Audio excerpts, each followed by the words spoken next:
ইরানে পানি সরবরাহ কেন্দ্র ও বিশ্ববিদ্যালয়ে হামলা করেছে যুক্তরাষ্ট্র। মধ্যপ্রাচ্যে তীব্র উত্তেজনা। শিক্ষা প্রতিষ্ঠানেও হামলার অভিযোগে উদ্বেগ, পাল্টা প্রতিক্রিয়ার শঙ্কা। ইরানের দক্ষিণ পশ্চিমাঞ্চলীয় খুজেস্তান প্রদেশে একটি গুরুত্বপূর্ণ পানি সরবরাহ কেন্দ্র ও দুটি বিশ্ববিদ্যালয়ে হামলার অভিযোগ উঠেছে।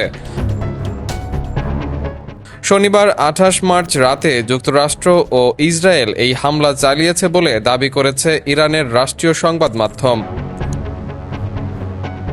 এই ঘটনাকে ঘিরে মধ্যপ্রাচ্যে নতুন করে উত্তেজনা ও উদ্বেগের সৃষ্টি হয়েছে। প্রতিবেদনে বলা হয়, খুজেস্তান প্রদেশের হাফতকেল এলাকায় একটি গুরুত্বপূর্ণ পানি সরবরাহ কেন্দ্র এবং দুটি বিশ্ববিদ্যালয় লক্ষ্য করে হামলা চালানো হয়েছে। ডেপুটি গভর্নর ভালিউল্লাহ হায়াতির বরাত দিয়ে জানানো হয়, হামলায় প্রায় ১০,০০০ ঘনমিটার ধারণ ক্ষমতার একটি জলধারাকে টার্গেট করা হয়, যা ওই অঞ্চলের পানি সরবরাহ ব্যবস্থার জন্য অত্যন্ত গুরুত্বপূর্ণ। স্থানীয় কর্তৃপক্ষের দাবি, হামলার ফলে অবকাঠামোর ক্ষতি হয়েছে এবং পরিস্থিতি নিয়ন্ত্রণে আনার চেষ্টা চলছে। একই সঙ্গে বিশ্ববিদ্যালয় এলাকাতেও হামলার কারণে উদ্বেগ ছড়িয়ে পড়ে, তবে সেখানকার ক্ষয়ক্ষতির বিষয়ে বিস্তারিত তথ্য এখনও জানা যায়নি।